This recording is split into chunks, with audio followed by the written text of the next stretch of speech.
자, 오늘 금요일 이제 하나님 말씀은 요한계시록 13장 17절, 18절 보겠습니다. 요한계시록 13장 17절, 18절. 자, 그 표 곧 짐승의 이름이나 그 이름의 숫자를 갖지 않는 자는 누구든지 사거나 팔 수 없게 하였다. 여기에 지혜가 있으니 지각이 있는 자는 그 짐승의 숫자를 세어보아라. 그것은 사람의 숫자이니 666이다. 자, 요한계시록 14장 이제 9절, 10절, 11절 요 말씀도 좀 보겠습니다. 요한계시록 14장 9절, 10절, 11절 세 번째 다른 천사가 그를 따르며 큰 소리로 말하였다. 만일 누구든지 짐승과 그의 우상에게 경배하고 자신의 이마에나 손에 표를 받으면 그도 하나님의 진노의 포도주를 마실 것이니 이것은 하나님의 분노의 잔해에 섞인 것이 없이 부은 것이다. 그는 거룩한 천사들 앞과 어린 양 앞에서 불과 유황으로 고통을 받을 것이다. 그들의 고통의 용기가 영원 무궁토록 올라갈 것이며 그 짐승과 그의 우상에게 경배하는 자들과 그의 이름과 표를 받는 자는 성도들의 표를 받는 자는 누구든지 밤낮으로 쉼을 얻지 못할 것이다. 예. 자, 예수님께서 이제 한 번은 제자들에게 이런 말씀하셨습니다. 그러니까 시대의 표적을 잘 분별하라. 시대의 표적. 그러니까 예수님께서 이 땅에 성육신으로 계실 그 시대에도 예수님께서는 제자들에게 사람들이 주변 환경을 보고서 날씨나 환경을 예측하는 것처럼 우리 그리스도인들은 어느 시대를 살던 그 자기 시대의 표적들을 잘 분별하라는 거예요. 그럼 그 시대의 표적들이 뭐겠습니까?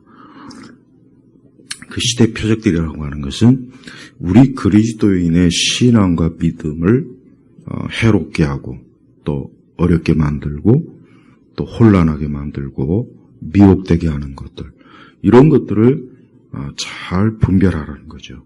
그래서 우리 성도들은 항상 자기가 사는 그 시대에 우리의 신앙, 그러니까 내 믿음의 그 중요한 그 영혼의 문제, 이런 부분에 있어서 우리가 이 세상이 또 어떻게 또 영적으로나 육적으로 우리를 또 어떻게 또 해롭게 하거나 어렵게 하거나 하는 그런 것들을 잘 분별하라는 거예요. 그게 바로 지혜, 이제 그리스도인의 이제 지혜를 말하는 거예요. 이제 요한계시록을 이제 보면은 이제 저는 이제 개인적으로 항상 요한계시록 이제 이 주석을 이제 새로운 주석들이 나오면은 제일 먼저 항상 이 요한계시록 13장 오늘 17절, 18절하고 그 다음에 아까 읽은 14장 9절, 10절, 11절 항상 이 부분을 먼저 제일 봐요. 그러니까 어떤 요한계시록 주석이든지 특히 이제 13장 17절, 18절 그러니까 이거를 보면은 이 요한계시록을 주석한 저자가 여기에 대해서 어떤 견해를 갖고 있구나. 이제 그게 늘 저는 궁금하고 관심이 많이 가집니다. 그런데 안타깝게도 많은 그 주석들이, 요한계시록 주석들이 굉장히 많죠. 국내 저자 주석도 많고, 해외 저자 주석도 많고, 또 권위 있고, 굉장히 좀 유명한 주석도 있고. 그런데 안타깝지만, 요한계시록 13장 17절 이 부분을 대부분의 요한계시록 그 주석가들은 그냥 영적으로, 쉽게 얘기하면 그냥 영적으로만 해석해요. 그 다음에 아예 이 부분은 건너뛰거나 아니면 그냥 660이라고 숫자 가지고 숫자 풀이 그 의미 헬라어 단어 의미 그런 것들을 얘기해요.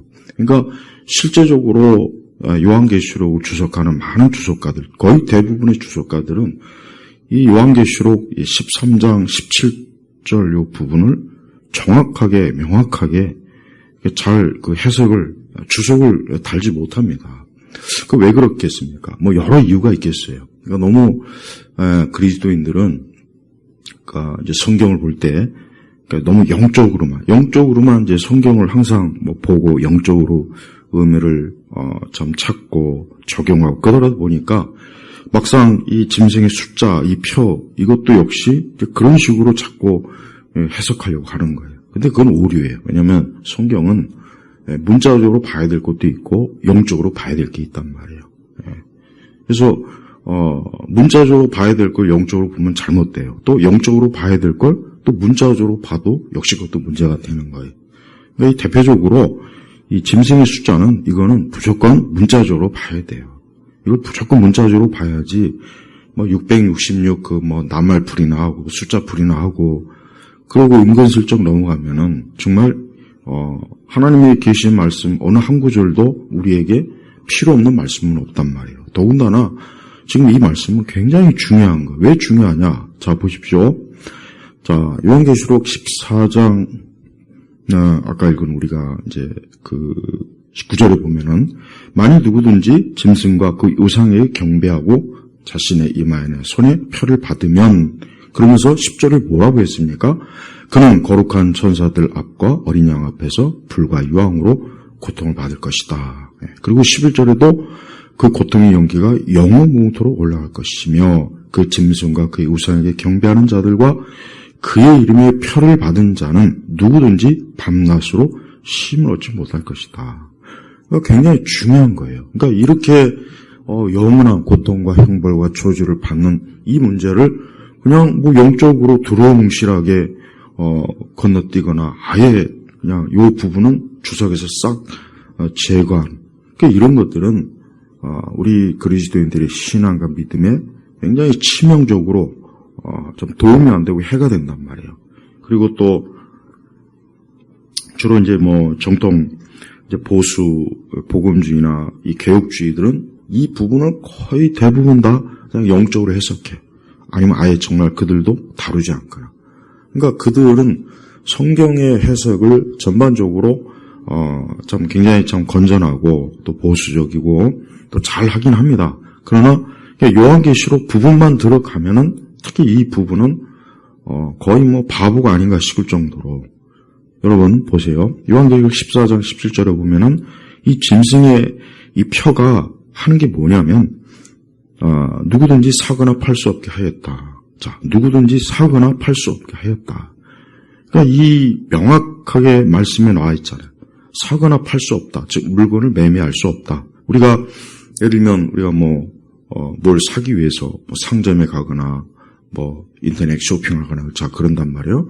그럼 우리는 그때 물건을 구입하고 또 뭐 장사하는 사람들은 뭐 사업하는 사람들은 어떤 물건이나 상품을 팔고 자 이걸 할 수 없게 만드는 게 뭐냐? 이 표를 받지 않는 사람, 이 짐승의 이름. 그러니까 16절에 뭐냐면 그가 작은 자나 여기서 그는 누구냐면 적그리스도예요.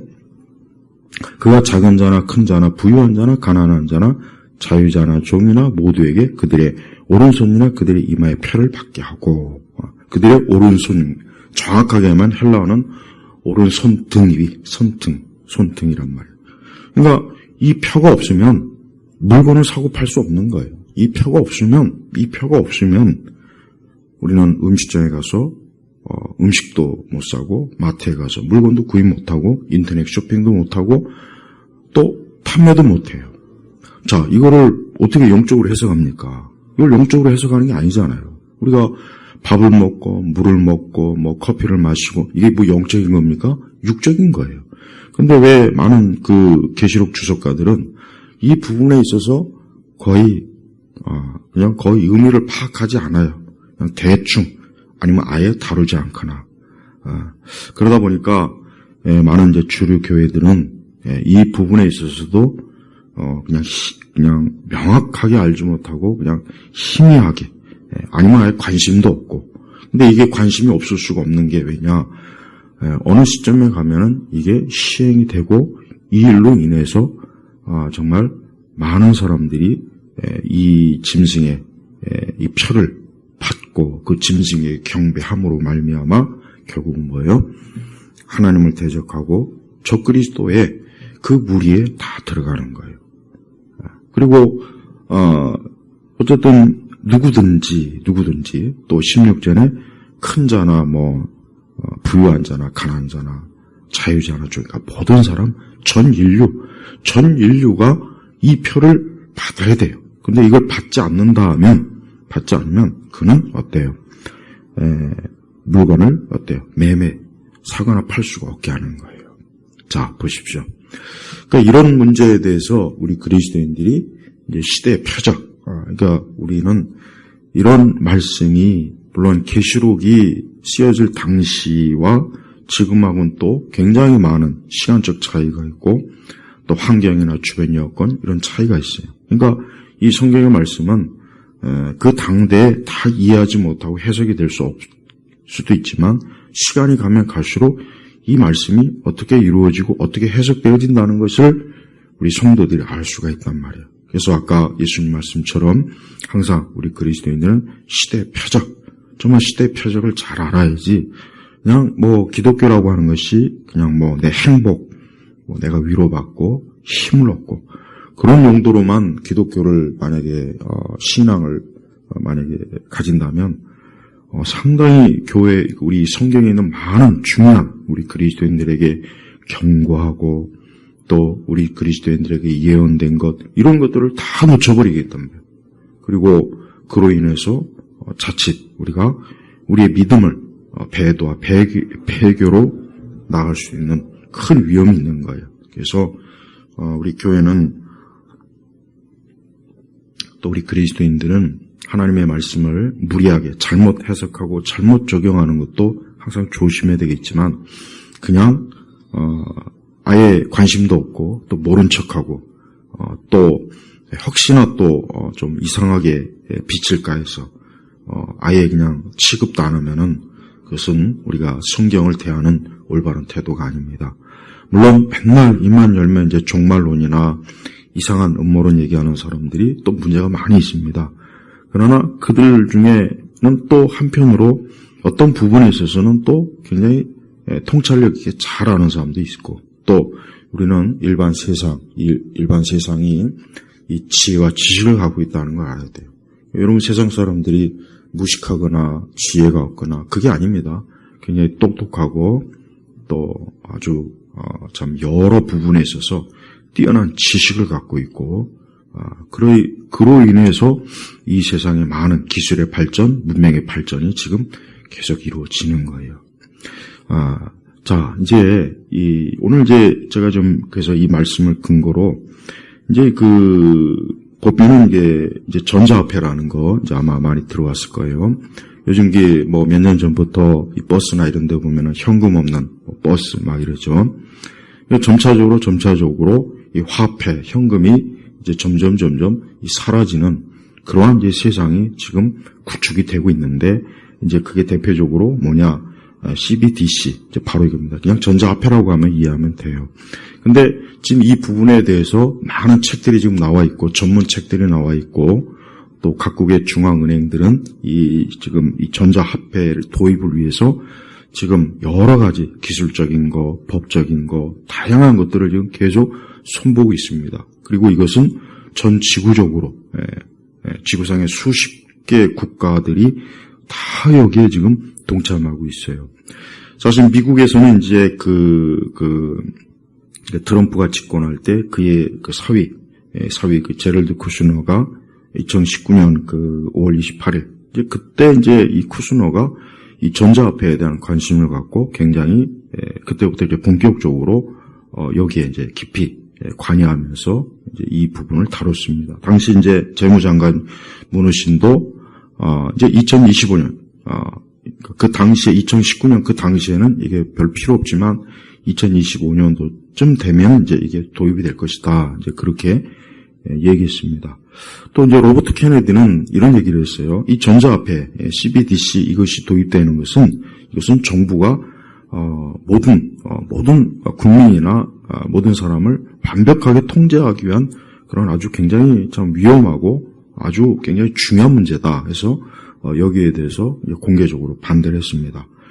자, 그리고 또 이제 CBDC는 이제 이 자체가 전자화폐란 말이에요. 근데 이것은 또한 유통기한이 있기 때문에 이것은 일정한 기간 동안 쓰거나 또 각 개인에게 있어서 그 개인에게 점수를 매겨서 그가 화폐를 가지고 있거나 또 화폐를 쓰지 못하게 하거나 이제 그런 식으로 통제하는데 앞으로 사용이 될 거예요.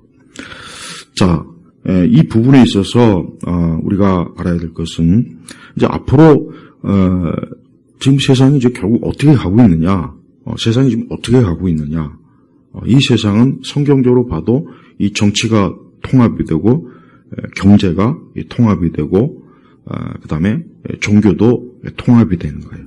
그러니까 이 세 방향으로 계속해서 가고 있습니다. 그럼 이 세 방향으로 가는 데 있어서 가장 중요하게 먼저 해결될 게 뭐겠습니까? 그것은 사람들이 생산하고 판매하고 물건을 구입하는 거. 우리 인간의 삶의 가장 기본이잖아요. 그 사람이 뭐 지금 어디를 가든 사람이 가장 기본적으로 해야 될 게 뭡니까? 뭔가를 사고 뭔가를 팔고. 그래서 뭐 요즘 계속 뭐 트럼프의 관세 전쟁 때문에 막 전 세계가 지금 막 난리지 않습니까? 이 관세 때문에 막 중국도 그렇고 우리나라도 그렇고 일본도 그렇고 러시아도 뭐 유럽도. 자, 뭡니까? 물건을 사고 파는 거예요. 물건을 사고 파는 데 있어서 세금을 어떻게 부과하느냐.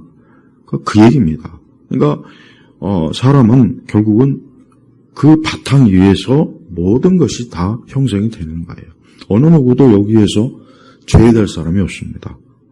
아무 물건도 구입하지 않고 아무 물건도 필요 없는 사람이 세상에 어디 있습니까?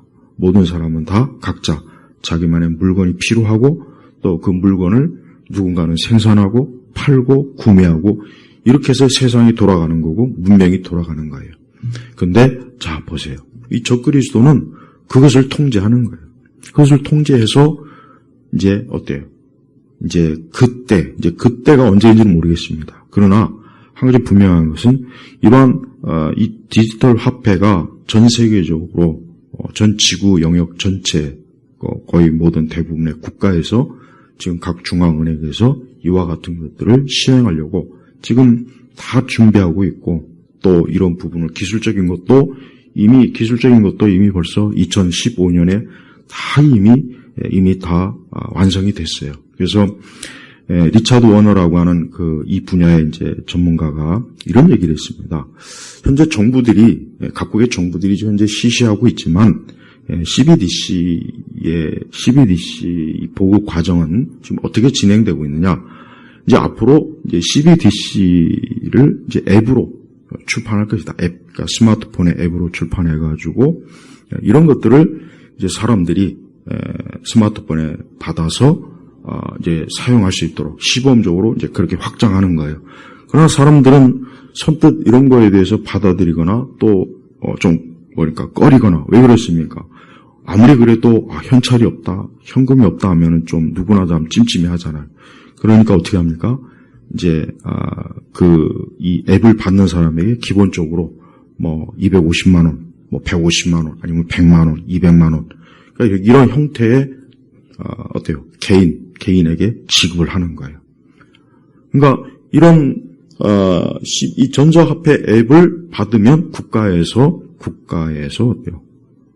그에게 한 사람 개인에게 몇백만 원씩 돈을 준다면 누가 받지 않겠어요? 아마 대부분 받을 거란 말이에요.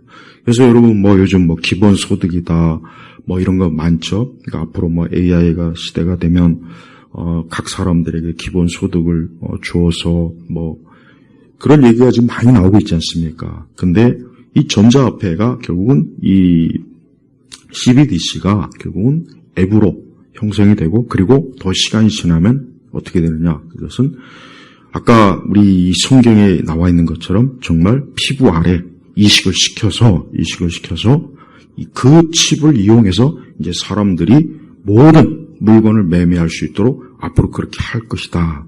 이건 정확하게 전문가가 얘기하는 거예요. 그리고 이 전자화폐에 대한 이 CBDC에 대한 그 책들이 지금 많이 나와 있어요. 전문 책들이 정말 출판이 많이 되어 있습니다. 그 책들을 보면은 거기에 굉장히 치밀하게 각국의 중앙은행이 앞으로 이 전자화폐를 어떻게 유통하고 어떻게 적용한다는 것이 이미 다 학문적으로나 실제적으로 기술적으로 다 준비가 됐단 말이에요. 자, 보십시오. 그러니까 이 세상은요, 결국은 하나님의 말씀대로 가는 거예요. 그 세계 경제 포럼 아주 유명한 그 대표적인 클라우드 슈밥이 2016년에 이런 인터뷰를 했습니다. 왜 사람들한테 CBDC 관련 그 인체 칩을 왜 합니까? 그걸 언제쯤 하게 됩니까? 하니까 2016년에 한 10년 안에는 이게 진행이 될 거고 또 이러한 칩을 인간의 몸속에 넣어서 이제 컴퓨터와 인터넷과 상호 작용할 수 있도록 그렇게 하겠다. 이게 클라우드 슈밥이 본격적으로 인터뷰할 때 얘기한 거예요. 자, 여러분, 어떤 분들은 이런 얘기를 이제 하면 아직도 좀 음모론이다, 좀 이상하다, 좀 성경을 좀 잘못 해석하는 것 같다. 자꾸 그런 얘기를 많이 해요. 누구냐? 이 주류, 청교도 개혁주의니, 정통 보수주의, 복음주의니, 아직도 많은 이런 주류들은 이런 부분에 대해서 그냥 무시하거나 좀 이상하다, 사입이 아니냐, 음모론 아니냐, 그런 얘기를 한단 말이에요. 근데 실제로 어때요? 이 일에 관련된 전문가들, 금융 전문가들, 그 다음에 아까 클라우드 슈밥 같은 이런 사람들이 실제적으로, 공개적으로 언급을 지금 계속 많이 했단 말이에요. 여러 언론에다. 그러니까, 자, 보십시오. 그러면 앞으로 이제 어떤 이 전 지구 모든 사람들을 결국은 이 세상에서 어떻게 이젠, 사람들한테 금융 활동을 하게 하려고 하느냐. 이런, 디지털 전자화폐. 바로 이런 것으로 이제 앞으로 이제 물건을 사고 팔고 그렇게 이제 하려고 하는 거예요. 네.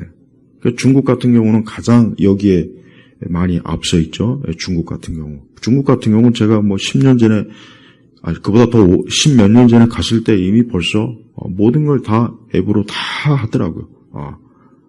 지금은 아예 거의 현금이 필요 없어요. 우리나라도 현금 없는 버스 같은 거 계속 돌아다니면서 사람들을 어때요? 인식을 시키잖아요. 이제 현금이 필요 없구나. 현금이 없이 이제는 교통수단부터 시작해가지고 이제 앞으로 점차적으로 어때요? 점차로 쇼핑이나 또 여기 나와 있지만 물건을 사고 파는 것 이런 영역으로 계속 확대가 될 거란 말이에요. 그리고 그런 것들에 대해서 좀 꼬름직하게 여기는 사람들이 있으니까 그리고 더 많이 확대하고 확장하기 위해서 더 빠른 속도로 하기 위해서 어때요? 각 개인에게 몇백만 원씩 지급을 해서 이 전자화폐를 쓰도록 그렇게 하는 거예요. 그렇게 되면은 대부분 어떻게 되겠습니까?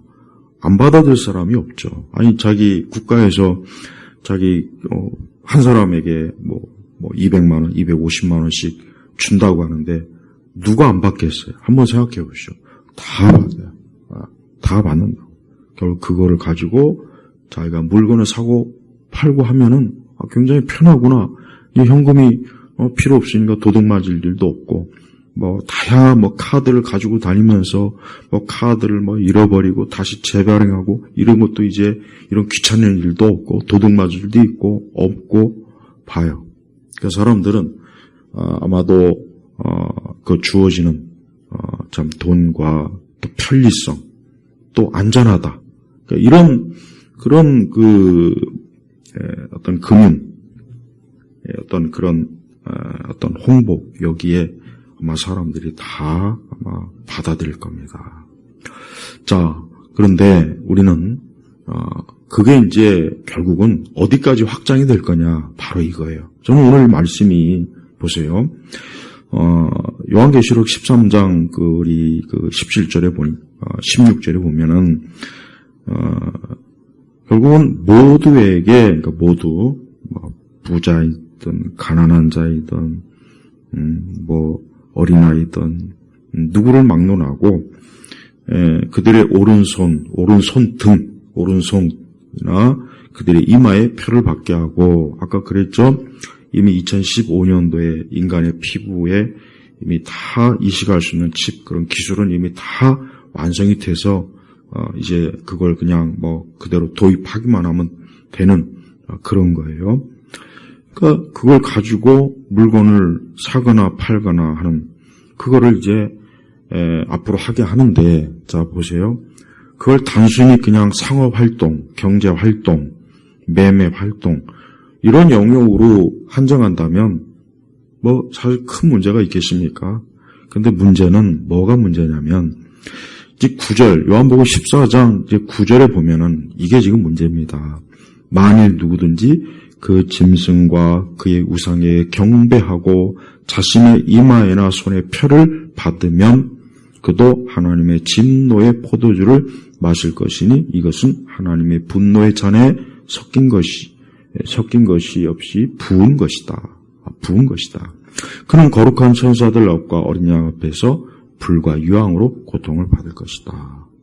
자, 그러니까 아마 어느 시점에 가면은 이제 이런 전자화폐나 이런 것들이 우리의 기독교 신앙하고 연계가 되는 방향으로 분명히 갈 거라는 거예요. 바로 이겁니다. 오늘 핵심은 바로 이걸 얘기하는 거예요. 그러니까 사람들이 어느 시점까지는 그냥 편리하게 이런 전자화폐 이걸 사용하고 뭐 그렇게 하는데 어떤 상황에 돌입했을 때 이제 이 짐승 적 그리스도에게 경배하고 또 이 표를 받지 않는 사람에게는 앞으로 절대 이런 전자화폐를 주지 않겠다, 제공하지 않겠다. 그로 인해서 그는 아무것도 사지도 못하고 판매도 못하게 하겠다. 근데 성경이 뭐라고 했냐면 그 짐승과 그 우상에게 경배하고 그 자신의 이마에나 손을 표를 받으면 무슨 하나님의 그 진노가 있냐면 영원히 어린 양 앞에서 이제 그리스도 앞에서 불과 유황으로 고통. 불과 유황이 뭡니까? 지옥의 형벌이에요. 그리고 이것은 밤낮으로 쉬지 못하는 거예요. 그러니까 11절에 보니까 그들의 고통의 연기가 영원 무궁토록 올라갈 것이며 그 짐승과 그의 우상에게 경배하는 자들과 그의 이름의 표를 받은 자는 그 이름의 표가 지금 여기서 말하는 짐승의 이름, 누구든지 사거나 팔 수 없게 하는 그런 것들을 하게 하는, 전체적으로 하게 하는 그 표를 얘기하는 거죠. 그걸 보통 우리가 이제 계시록 13장 18절에 여기 지혜가 있으니 지각이 있는 자는 그 짐승의 숫자를 세어보아라. 그것은 사람의 숫자이니 666이다. 이렇게 나와 있죠. 근데 이제 666이라고 하는 것도 근데 이 숫자에 그렇게 큰 의미를 부여할 필요는 없어요. 왜냐하면 많은 헬라어 사본은 616도 많아요.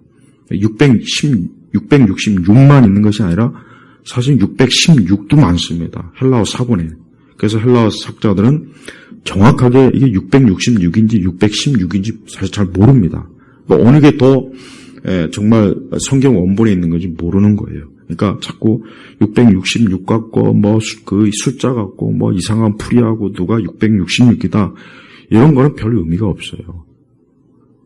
그럼 뭐가 중요하냐? 결국은 이 짐승의 표, 이 표를 지금 받고 안 받고가 지금 중요한 거고, 그리고 역시 그것은 그 짐승과 그의 우상에게 경배하는 거라는 거예요. 경배. 그러니까 하나님을 대적하고 그리스도를 대적하고 난 이제 하나님이라 그리스도를 믿지 않고 난 이제 오직 적 그리스도 짐승에게만 나는 경배하고 나는 그 존재에게만 이제 예배하겠습니다.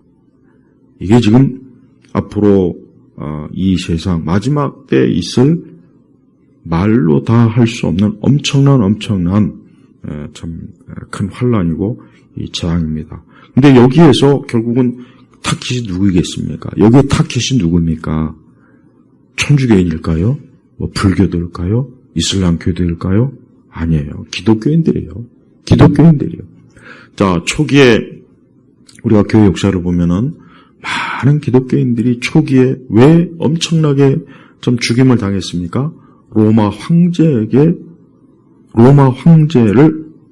신으로 섬기지 않았기 때문에 그래요. 그것 때문에 당시에 많은 기독교인들이 참 엄청난 순교를 당했죠. 그래서 그 콜로세움 경기장에 끌려 나와서 사자밥이 되고 맹수들의 밥이 되고 또 십자가에 매달려 죽고 죽고 목이 잘려 죽고, 그러니까 오직 그리스도만을 경배하고 섬기라고 하는 그 신앙을 지키기 위해서 초대교회 성도들이 어때요?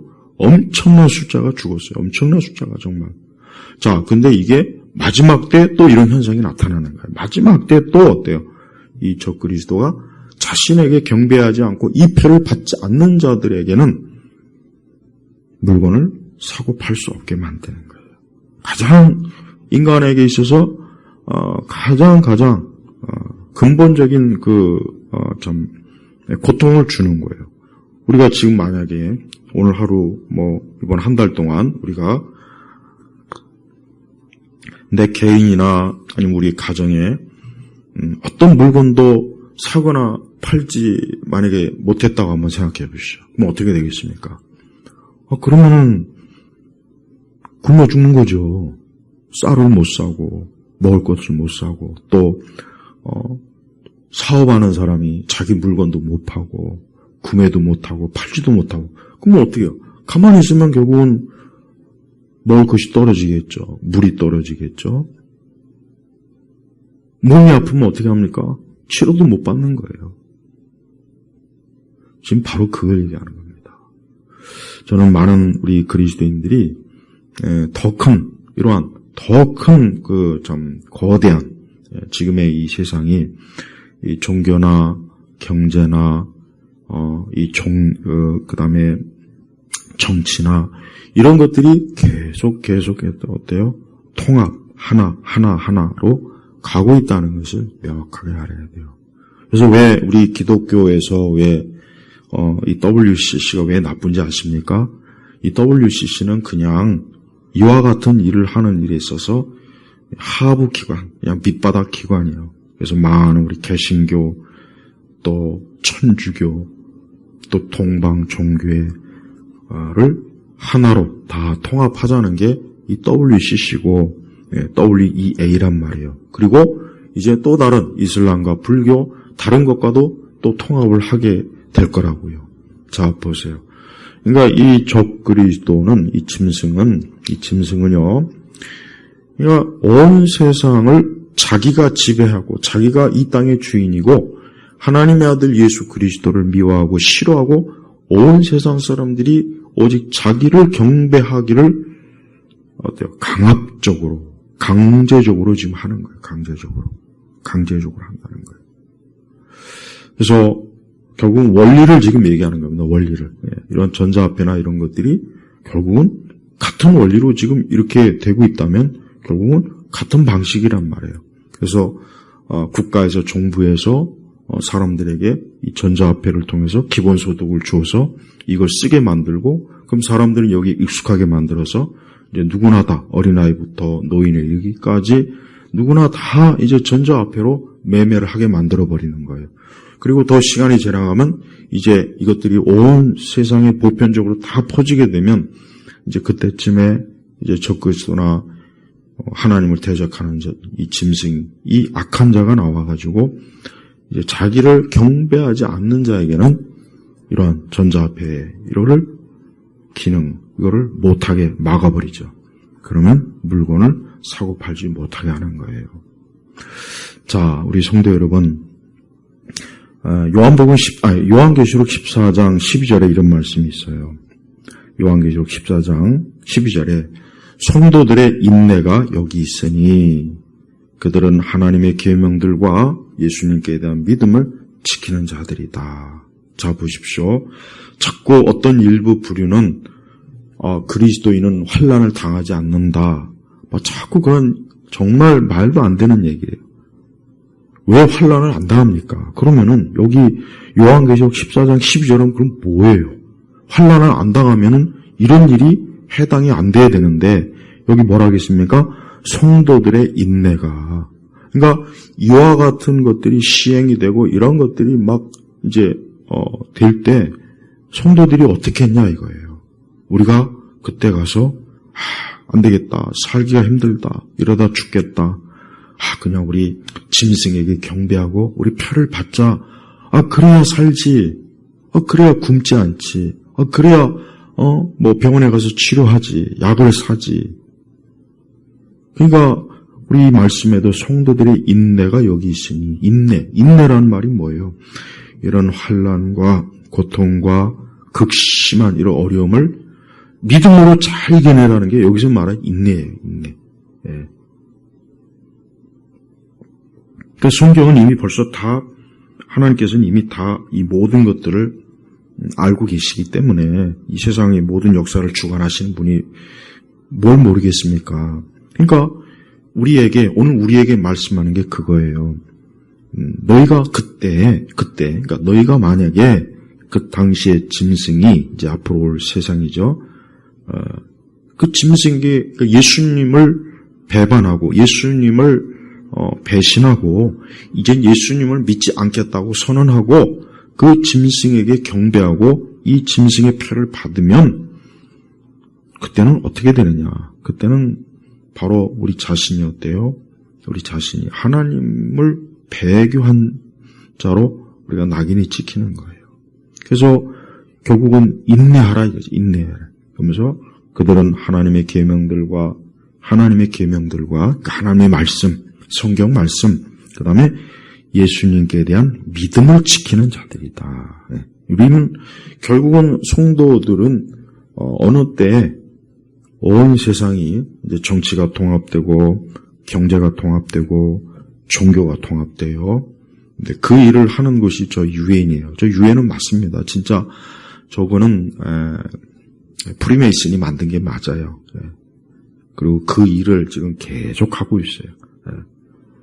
지금 전 세계 국가가 막 서로 외교 활동을 하고 전쟁도 하고 무역도 하고 여러 교류도 하고 있죠. 그러면 결국 어디로 가려고 하는 거냐? 통합하려고 하는 거예요. 결국은 통합하려고 하는 거예요. 그렇게 여겨야 됩니다. 그러니까 그러면 온 세상이 다 통합이 됐을 때 누가 통치자가 됩니까? 이 짐승 적그리스도가 통치자가 되는데, 근데 이 적그리스도는 마치 다니엘서에 있는 느부갓네살처럼 금신상을 만들어 놓고 그 느부갓네살이 자기를 숭배하라 그랬잖아요. 그래도 다니엘과 또 다니엘의 그 세 친구들은 단호하게 거부했죠. 자 보세요. 그러니까 이 세상과 이 원수 마귀는요, 하나님을 싫어하는 거예요. 예수님을 싫어하는 거예요. 교회를 싫어하는 거예요. 성경을 싫어하는 거예요. 믿는 우리 하나님의 자녀들을 어떻게 하든 박멸시켜서 없애버려서 또 아니면 우리의 신앙과 믿음을 파괴시키고 굴복시켜서 자기를 숭배하게 만들려고 이런 악한 계략과 악한 짓을 앞으로 할 거란 말이에요. 그런데 하나님께서는 그런 모든 것들에 대해서 이미 말씀에 다 기록해 놔서 우리가 그때 인내해야 된다. 하나님의 말씀을 버리지 말고 그리고 예수님께 대한 믿음을 지켜야 된다. 예수님께 대한 믿음이라고 했어요. 예수님께 대한 믿음. 9절에는 뭐라고 했습니까? 요한계시록 14장 9절에는 만일 누구든지 짐승과 그의 우상에게 경배하고, 자 보십시오. 우리 성도들은 예수님을 믿고 예수님을 경배하고 예수님을 사랑하고 우리는 그걸 통해서 하나님을 우리가 섬기는 사람들이에요. 그래서 우리가 하나님의 자녀예요. 그런데 짐승과 그의 우상에게 경배한다는 건 뭐예요? 이제 하나님과 정을 진다는 거예요. 하나님과 원수가 된다는 거예요. 우리 성도들이 지금 만약에 지금 이러한 것들에 대해서 얘기하면 누구나 다 절대 그럴 수 없습니다. 나는 절대 우리 그리스도에 나는 절대 우상에게 경배하지 않겠습니다.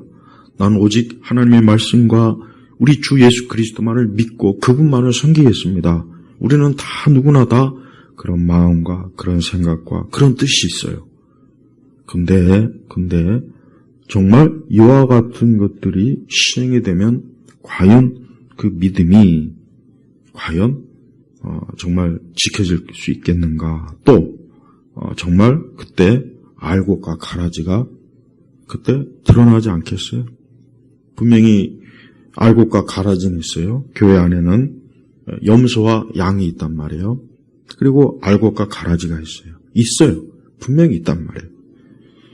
그러면은 결국은 이러한 그 이런 짐승과 이런 짐승의 표와 이와 같은 엄청난 환란과 이와 같은 것들이 있을 때 그때 아마 드러날 거예요. 그래서 알고 진짜 신자, 진짜 하나님 믿는 사람은 그때 가서 그런 혹 순교나 죽음도 불쌍하고 끝까지 믿음을 지키는 사람이 있는가 하면 그때 믿음이고 뭐고 내가 지금 당장 죽게 생겼는데 내가 지금 이럴 때냐 하고 교회를 벗어나서 믿음을 그동안 자기가 믿었다고 하는 그 자리에 벗어나서 저 세상으로 달려가가지고 짐승을 경배하고 표를 받고 그걸 가지고 이 세상에서 살려고 그런 참 가라지 같은 그런 사람도 있을 거라는 거예요. 우리 주님께서는 우리에게 분명히 이 말씀처럼 인내, 성도들의 인내가 그러니까 성도만 인내하는 거예요. 가라지는 인내 못해요. 가짜 신자들은 인내하지 못해요. 그냥 표면적으로만 신앙을 가졌던 사람은 인내할 수가 없어요. 왜? 그 사람들은 참 성도, 참 하나님의 자녀가 아니기 때문에 그러는 거예요. 우리 성도 여러분, 우리에게 가장 중요한 게 뭡니까? 현재 우리가 가지고 있는 돈이나 아니면 우리가 가지고 있는 혹 권력 있는 사람은 권력, 아니면 우리가 가지고 있는 많은 것들. 그런데 그 모든 것보다 더 중요한 게 뭡니까? 우리는 하나님에 대한 믿음이요. 예수님께 대한 믿음이요. 그 믿음을 어느 누군가가 포기해라. 그 믿음을 이제는 버려라. 이젠 그 믿음 갖고 살면 너 죽는다. 이런 위협이 왔을 때 과연 그 앞에서 지금 세대의 그리스도인들이 지금 세대예요. 분명히 지금 세대 그리스도인들이 얼마나 그와 같은 신앙의 무서운 이 핍박과 도전에서 정말 인내함으로 끝까지 믿음을 지킬 수 있는 사람이 얼마나 되겠냐입니다. 얼마나 많은 현 시대에 보면은 많은 그리스도인이라는 사람들은 사실 세상과 교회와 양쪽에 다 발을 담그고 있고 신앙도 그저 편안한 신앙을 추구하고 또 하나님을 그저 복을 받으려고 하나님 믿는 거고 또 저 위에 천국 영생보다는 이 땅에서 영원한 아주 이 땅에서 영원히 좀 복되게 사는 걸 자꾸 추구하고 또 이상한 것 잘못된 것들을 막 또 추구하죠. 그런 모든 것들은 다 결국은 어때요? 결국 가라지로 나중에 다 드러날 거예요. 저는 우리 성도들이 항상 우리가 신앙과 믿음이라는 것은 그냥 내 개인의 어떤 결심이나 결단이나 내 개인의 어떤 주관적인 그런 것으로 여기면 안 됩니다. 신앙과 믿음은 이것은 공개적이어야 되고 또 이것은 어느 누구에게도 나는 그리스도를 믿습니다. 나는 하나님을 믿습니다. 나는 하나님의 말씀을 따라 순종합니다라는 그러한 실제적인 신앙이 있을 때 그 사람이 알곡 신자요, 그 사람이 진정한 양이요, 그리스도의 양이요, 그 사람이 정말 하늘의 영원한 영생과 복락을 누릴 사람입니다. 우리는 성경 말씀대로 세상이 된다는 걸 이제 점점 더 많이 지금 알고 있어요. 아까 시대 표제라고 얘기했죠.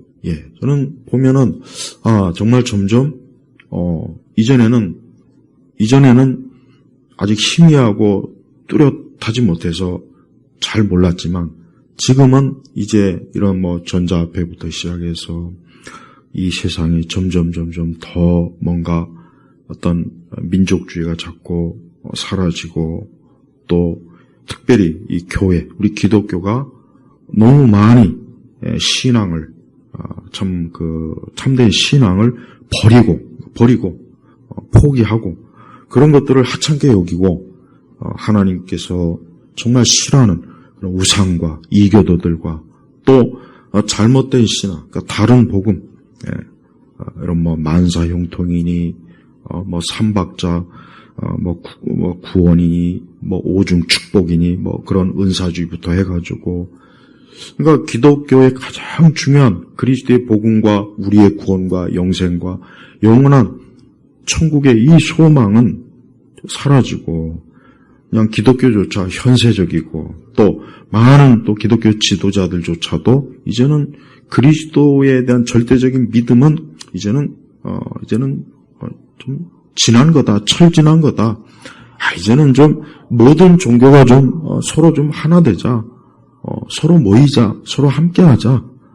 이제는 누구의 신앙이 더 좋다, 나쁘다, 옳다, 이제 그런 말 하지 말자. 그렇게 뻔뻔스럽게 모여가지고 무슨 기독교 세계 올림픽이니 이딴 말로 수많은 성도들을 거짓말로 사기로. 그래서 WCC를 했던 그 사람들은 전부 다 여기 지금 보면은 불과 유황으로 고통을 받을 자들이에요. 거기에 참여했던 목사들이나 신학자들이나 그것을 뒷받침한 모든 사람들은 결국은 이 짐승을 위해서 그런 거대한 쇼에 거기에 참여하고 끌어들인 자들이에요. 그러니까 그런 자들이 막상 정말 이와 같은 것들이 시행될 때 또 뭐라고 사기를 치겠어요. 이거는 별거 아니다. 이건 아무 문제가 없다. 걱정하지 말아라. 또 그런 식으로 사기칠 거 아니에요? 그럼 또 많은 또 신자들은 하나님의 진리와 말씀으로 분별할 생각은 안 하고 별 문제 없대. 괜찮대. 아무 일 없대. 그러니까 이런 배도 배교 현상을 보면은 어떻게 저렇게 다른 복음, 다른 예수를 저렇게 전하고 그것을 가르치고 증거하는데도 어떻게 저렇게 저기에 속해 있고 어떻게 저기에 참여하고 어떻게 저걸 지지할 수 있을까? 그게 너무 참 기가 막힐 일이에요. 무슨 대단히 어려워서 분별을 못하고 구분을 못한다면 그럼 이해가 가요. 그래, 어린아이라도 다른 예수는 알아요. 다른 복음은 안단 말이에요. 결국은 뭡니까? 이 짐승이 하는 일이 뭡니까? 이제는 내가 구세주다. 하나님의 아들 그 나사렛 예수가 구세주가 아니라 내가 구세주다. 내가 너희를 살리고 내가 너희를 먹이고 내가 너희에게 생명을 주고 내가 너희에게 영생을 줄 것이고 그래서 온 세상을 미혹한다고. 그리고 심지어 막 엄청난 이적과 기적도 해서 막 사람들이 할 수만 있으면 믿는 자들까지도 미혹할 정도로 그 정도로 강력하다고요. 무섭다고요. 우리 성도들이 신앙이라든가 믿음 생활을 정말 중요하게 여겨야 돼요. 아직 이렇게 그래도 평안하고 아직 이렇게 그나마 자유롭게 교회 다닐 수 있고 성경을 내 손에 가지고 있을 수 있고 이렇게 말씀을 들을 수 있고 지금 이때 신앙생활을 잘해야 됩니다. 사실 우리 성도들에게 있어서 최고의 문제는 신앙의 문제. 그래서 마귀는 우리가 이런 신앙과 믿음을 관심을 갖지 못하게 또 여기에 염증을 느끼거나 여기에 막 환멸을 느끼거나 이런데 이제 별로 중요하지 않게 여기려고 우리 앞에 많은 유혹거리, 미혹거리를 막 펼쳐놓는 거예요. 그러니까 우리 성도들은 그럴 때일수록 더 기도해야 돼요. 더 말씀. 오늘 보십시오. 하나님의 계명들, 그러니까 하나님의 말씀이에요, 말씀. 그러니까 성도는 항상 성경을 가지고 예수님을 믿는 사람이에요. 그리고 정말 신앙이 믿어도 좋고 안 믿어도 좋고 하는 그런 시대가 지나서 이제는 믿는 사람에게는 이렇게 무섭게 참 이 적그리스도가 이 짐승이 결국은 참 큰 핍박과 환난으로 우리를 무너뜨리려고 할 때 그때 우리가 과연 잘 인내할 수 있겠는가? 믿음을 지킬 수 있는가? 견뎌낼 수 있는가? 하는 이런 문제란 말이에요.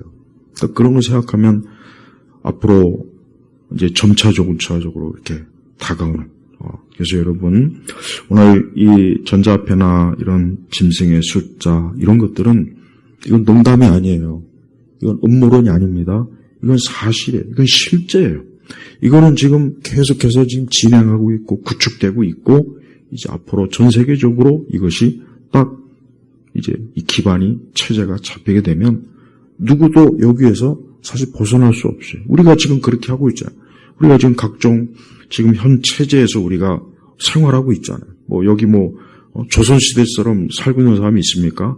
뭐 옛날 몇백 년 전에 사람처럼 살고 있는 사람은 없잖아요. 다 현대의 기술과 문명을 누리면서 누구나 살고 있어요. 그러니까 바로 이런 걸 이용해서 우리 믿음을 무너뜨리고 우리 믿음을 빼앗으려고 하는 이 짐승, 이 사단, 이 적그리스도 이런 것들이 이제 앞으로 곧 이제 다가온단 말이에요. 우리는 예수님이 언제 오시는지는 모릅니다. 재림 모릅니다. 그러나 이거는 알 수 있어요. 점점 더 우리의 신앙과 믿음을 저희는 그러한 체제가 점점 더 구축되고 있다는 거, 잘 구축되고 있다는 거, 요거 한 가지만큼 분명해요. 그리고 점점 더 교회가 배도로 가요. 더 배도로 가요. 사실 너무 어떻게 저렇게 뻔뻔스럽까? 어떻게 저렇게 신학자들이라는 사람들이 또 어떻게 저렇게 거대한 교회를 목회하는 목사들이 어떻게 저렇게 뻔뻔스럽게 다른 예수, 다른 복음을 추구하는 저런 거대한 저런 연합기구, WCC를 비롯해서 WEA를 비롯해서 뭐 저런 것들과 천주교와 손잡고 불교와 손잡고 우리 서로 하나 됩시다. 어떻게 그 짓을 그렇게 뻔뻔스럽게 하면서 교회에서는 뭐 예수님이 어쩌고 하나님이 어쩌고 얼마나 저렇게 가증한 저렇게 음행을 저지를까. 그런 걸 보는 사람이 볼 때도 저게 이상한데 하나님 오실 때는 얼마나 더 저게 가증하겠어요. 한번 생각해 봐요. 네. 우리 성도들은 좀 속지 말아야 돼요. 우리 성도들은 세상에 거대한 것, 숫자가 많은 것, 많은 사람들이 그쪽에 뭐 있대, 많은 사람이 지지한대, 많은 사람이 다 옳다고 한대, 그런 거에 속으면 안 돼요. 그러니까 분명히 이 짐승의 숫자가 퍼질 때도 그럴 거예요. 다 받는데 문제가 없대. 걱정하지 말고 그냥 받아. 그리고 이거 안 받으면 너는 살 수가 없어. 넌 쌀도 살 수 없고 먹을 것도 살 수 없고 병원도 갈 수 없어. 어떻게 할 거야? 이런 식으로 얼마나 꼬드겨서 거기에 많이 넘어가겠습니까? 안 넘어갈 사람이 아마 없을 것 같아요. 안 넘어갈 사람이 없을 것 같아요. 이미 그런 것들을 예비적으로 몇 번 시험을 봤잖아요. 예전 코로나 때도 보세요. 많은 사람들이 그냥 국가 정부에서 막 홍보하니까 막 너도 나도 막 당장 죽을 것처럼 뭐 맞고 접종하고 똑같은 거예요. 똑같은 원리예요. 똑같은 원리. 그러니까 사람은 똑똑하지 않습니다. 국가나 정부에서 막 거대한 어떤 세력이 막 선전하면 거의 다 넘어가요. 거의 다 속고. 그 진실을 알려고 하지 않고 거짓에 다 속는. 그게 마귀가 쓰는 수법이에요. 항상 인류 역사 전체는 언제나 거짓을 통해서 사람들이 재앙과 멸망을 다 당했단 말이에요. 우리 예일교회 성도 여러분, 말씀을 마치겠습니다. 저는 오늘 이 요한계시록 14장 12절 말씀, 성도들의 인내가 여기 있으니 그들은 하나님의 계명들과 예수님께 대한 믿음을 지키는 자들이다. 저는 우리 교우분들 모두가 다 오늘 이 말씀에 속한 자들이 되기를 바라고, 또 앞으로 분명히 이와 같은 것들이 닥친다면, 우리 세대에 닥친다면 정말 끝까지 인내해서 승리하는 자로 주 앞에 서기를 주의 이름으로 축복합니다. 아버지 하나님 감사합니다. 오늘 귀한 이 말씀이 듣는 모든 이들에게 영혼을 깨우고 믿음을 깨우고 다시 기도하게 하고 말씀에 바로 설 수 있도록 하나님께서 붙잡아 주옵시고, 앞으로 다가오는 세상이 어떠한 세상이든지 하나님께서 통치하시고 하나님께서 역사하시는 세상, 이 세상에서 우리는 오직 주를 바라보는 믿음을 가지고 인내하며 살게 하시옵소서. 감사드리며 우리 주 예수 그리스도의 이름으로 기도 올렸습니다. 아멘.